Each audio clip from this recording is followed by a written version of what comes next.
Welcome to the Wu-Man Chu Chronicles. I am Wu-Man Chu, and every single week on Monday nights, I bring on a special guest that has performed on Fest or will be performing in the future. Um, and also, we're raising funds for Smitty's Greenlight Tavern. We have a virtual tip jar that's below this video on YouTube, as well as my guest tonight's band information and where you can follow him on social media. And also, if you like this mask, pick one up from 13X Studios.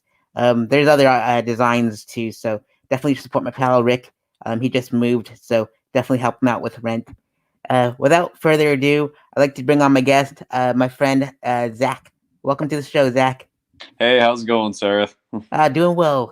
He's out of office at the moment, but Wu Man Chu is here, though. Oh, my bad. Sorry. It's all good. Um, but let's see here. It's been like I'm honored that you're on the show tonight, and you've been a part of Fest for like the longest, ever since the beginning. I believe like for like we're going on 7 years this year. So we're gonna deep dive into your music past and let's take me on a journey. Where did it all begin? Well, freshman year of high school, I was just this little punk who decided he wanted to play drums, and yeah, I weaseled my way into a jazz band.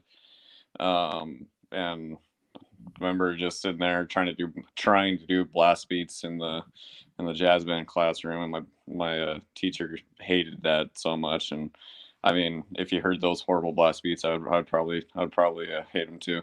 But I still can't do blast beats to save my life. But Ernie was in there with me. He was actually he was playing guitar at the time, and he invited me to go try out. And it was Ernie, Alex, and Diego at the time. They were looking for a drummer, and I was like, yeah, sure, yeah, dude, sounds good. Yeah, I'm down. Yeah, and get over there, and I was trying to act all professional and stuff, nervous as all hell. I was like, I don't know these guys and stuff, and I like first sentence I blurted out of my mouth was like, so you guys got a single kick pedal or a double kick pedal? I was just like, what? Okay, all right. So yeah, then we went down there. They kind of showed me what they were going on, what they were doing. I think it was like "Asphyxiated" was the first song or that they threw at me. I was like, yeah, I like it. Let's do it. When's practice? And they're like, and we went on from there. Um, yeah, then shortly after that, came down to me and Ernie being in Death by Cemetery, uh, and throughout the years, finally got back around to Beneath the Floorboards, and that many name changes that we had with that. But yeah, that's kind of like where the musical journey started with the two bands at least. But yeah.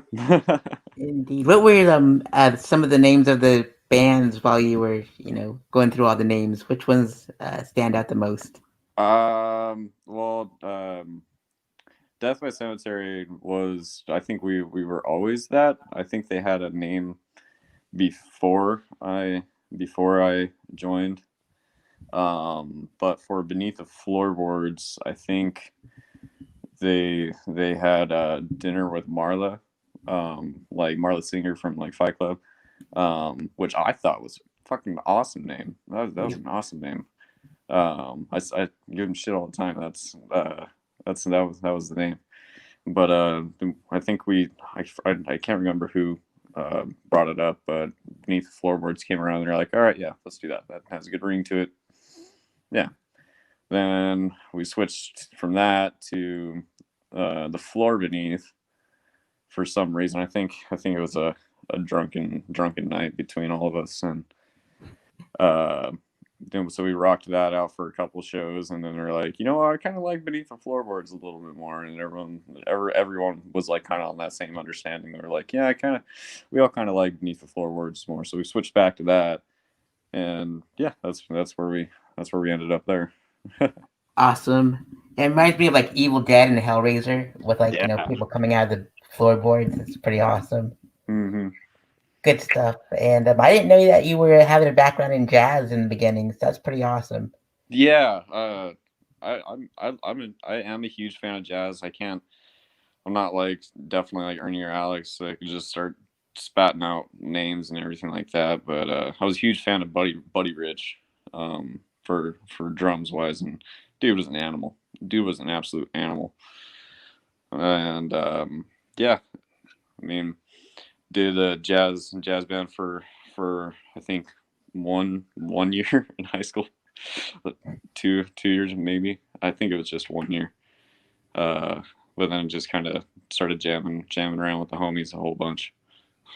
Absolutely. I used to go to a jazz band in LA when I lived out there, and it Yeah, was called the Baked Potato, and that's they had cool. like really big baked potatoes there with like all these toppings and stuff. And like every like often like Danny Carey from Tool, his jazz bands would play there, Wow. and you're like 20 feet away from him, and it's insane to see him perform that close. It's like this is wild. So I love Tool and like a Perfect Circle and Pussifer and stuff. So I definitely had to go and check out how close I can get to Danny Carey without scaring him. Yeah, I would definitely be fangirling it out Indeed. big time. I remember like one Halloween weekend, I went and saw him at the show, and then I had to go to see the Misfits, Sam Hain and Danzig at the Danzig Legacy show at the Gibson, and I went backstage with the guy that played Leatherface from Texas Chainsaw the remake. Oh, really? Yeah, it was nuts. It's a crazy story, but he watched my back, so that was a pretty good show. That's awesome, man. Indeed. Man. So, what are some of your favorite memories from playing in Death by Cemetery? Um, favorite memories. It had to be the Mayday benefit show. Um, that was the biggest show we've ever played. Easily, hands down. That one was just so intense, and I remember Soto just like he was running it and all that stuff, and I was all excited and all like happy and seeing everything like that, and he was like, "What are you doing? Your drums aren't even set up yet. We got to get you going." And so I just started like throwing all my shit together outside, and oh man, it was crazy. I was so nervous that like we started Orchid Palace, and we went through like the first little bit of it, and then like I just stopped playing. I just stopped playing. I was just like so nervous and stuff, and like I don't know, we tried to play it off as a sound check, and we restarted where we kind of left off right there. And yeah, and that was the rest of the show. Another one was another one of my favorite shows, and it really pains me to say that I cannot remember who the band was that we played with, but it was just the two bands that it was snowing up a storm outside. Like we only played for like the bartender and the door guy, and I think there was like one guy at the bar too, and we just played for the other band, and it was just like so cool because it was just like us and the other band. Um, those are definitely two of my favorites, for sure. Oh, the one more was our first show, when it was me and Ernie down in Travis's basement, because we had one down there, and all the buddies had bands, and I think it was like Exorcist, Sons of Bessemer City, and uh sorry, my memory is not good. But Voltaic. Yeah. I think there is a new band out in Pueblo as Voltaic. That was rock on, awesome, right on for them. But yeah, it was just all of us, and it was cool because Travis's dad like had like a whole bunch of strobe lights in the basement, and like I mean it was a lot of fun. Yeah. Sweet. We have some viewers in the audience watching, so if you'd like to jump in on the comments and chat with Zach and myself, more than welcome to. We'll answer everything, but be nice to us. Hello everyone watching. Awesome. Man, sounds like some awesome shows. It's always like that in Pueblo. Like you never know what the weather's going to be like. Like this week is going to be pretty wild. I Mm. was like looking at the forecast. I'm like, this is just nuts. Yeah, they're supposed to get like a 70-degree drop in weather, or Yeah, like in Colorado. That's that's rough. indeed. And we're just chilling where it's like nice and sunny. Yeah, So, but different states for sure. definitely. Indeed. And what are some of your favorite shows with Beneath the Floorboards? Beneath the floorboards. I mean, every show is really awesome. Anytime we played Seraph Fest, it was amazing. I did like playing at Greenlight, but Rainbow Bar was always kind of like home for us.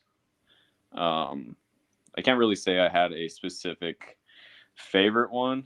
Um, what was it? What was it? Throttle Bomb that we played with. I really hope I'm saying that correctly. Or yeah, that was definitely one of my favorite ones too. Was playing with them. Sweet. Well, I mean, like Man, with everybody, of course, but that was like I don't know. indeed. Diego's watching with us, and so he said Sons of Bessemer City turned into a voltaic later, so it's pretty good Oh, stuff. thank you for the correction. All good, all good. Man, it's I'm glad Diego's watching and somebody else is watching too, but they're kind of shy. It Oh, happens in the chat box. Indeed. Man, it's been like a huge honor to like share this festival with you guys. And I remember watching you guys perform at Ghost Fest one time, Death by Cemetery. oh yeah, That yeah. was pretty fun times too. And like at the time I was Sreth was like managing the Widowhood Effect and they were all in the same bill with you guys. And like when I heard you guys play, I was like, man, these guys are really good. Like they've been like practicing and performing for the longest time, and you can tell by the way that you guys perform on stage with like the chemistry and everything. Hmm. I'm like, you guys are fantastic. So I'm so glad like everything like like you guys are still playing, and hopefully when you move back to Colorado, you can jump in on the shows again and be awesome. Yeah, definitely. I mean, I will. I do eventually plan on moving back to Colorado. I might have to skip on a couple of Sarah Fests, unfortunately. But event when I do get back, I do plan on beating out the guys' doors and be like, hey, let's get this party going again. You know, I do miss drumming a lot. I'm gonna have to get me like another set down here. But yeah, no, I look forward to moving back and starting playing again with my friends and starting new bands and all that stuff. Absolutely, we miss you too. So and it's and I remember like Seth was telling me he went frisbee golfing with you like a while back. Do you still Yeah, frisbee golf? I'm sorry. Do you still frisbee golf out there? I have my disc down here, but I have not went yet. I remember when I went with Sarah and Sean Beeman. He showed up too, and I was like, "Oh shit! Oh cool, yeah." And Sarah gave me this Vic Firth lanyard, and I was really super excited about that because I mean, I'm always appreciative anytime anybody gives me anything, but like with Vic Firth, I was like, oh man, that's like I don't know, I don't really see that a lot for some reason, but I thought it was really awesome. Heck yeah, I still wear mine, and because I picked it up from the Nam show in Anaheim. Mm, And what happened was like my buddy Nate, he used to like do the podcast with me, and we would interview like all the bands and stuff in town mm. with Pueblo's Independent Multimedia Podcast.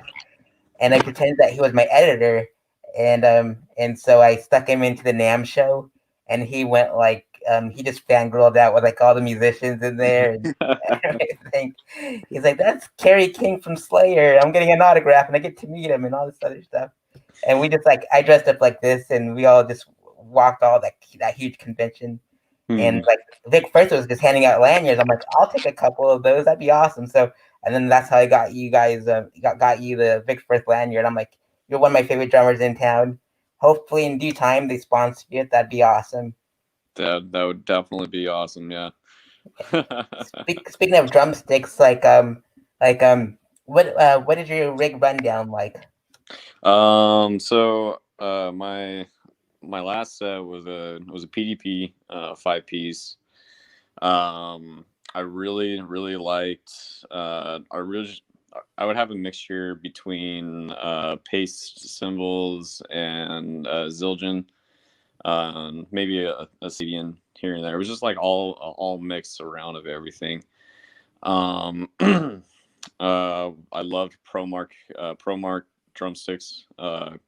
I would always switch around on my drumsticks. There would be weeks where I'll play 7 A's, 5 A's, and then switch up to 5 B's. And then there was like forget there was this weird size that I just grabbed one time because I was in a hurry, trying to get to practice, and I think it was like 58W or something like that. I can't remember off the top of my head, but I mainly really liked the 5 A's and 7 A's.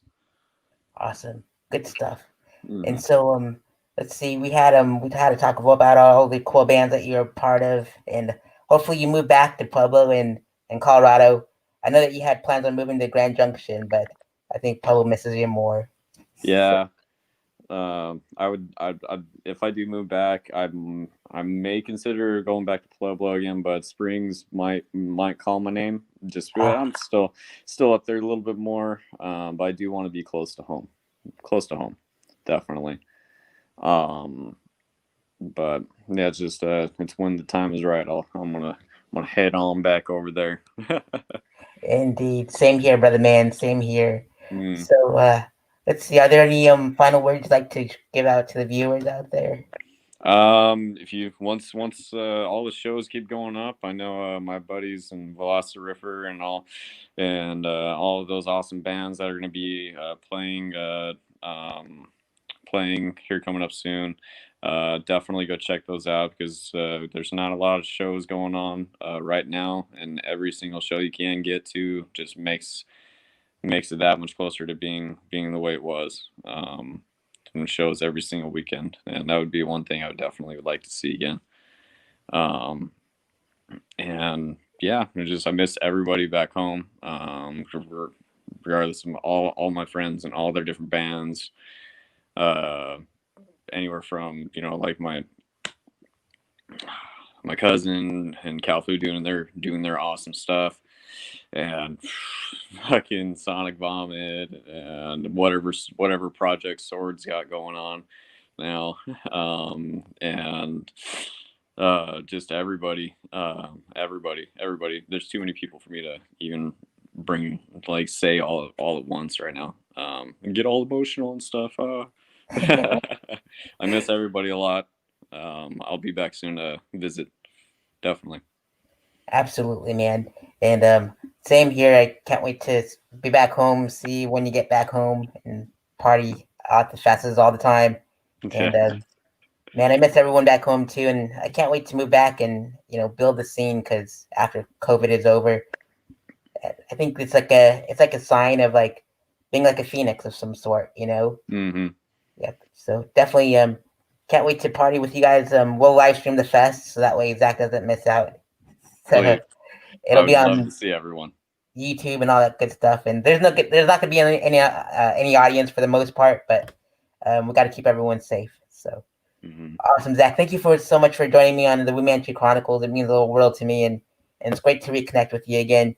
And shout out to Diego and everyone that was watching tonight. And we will see you next week. Thank you so much for having me tonight. Awesome. You're welcome.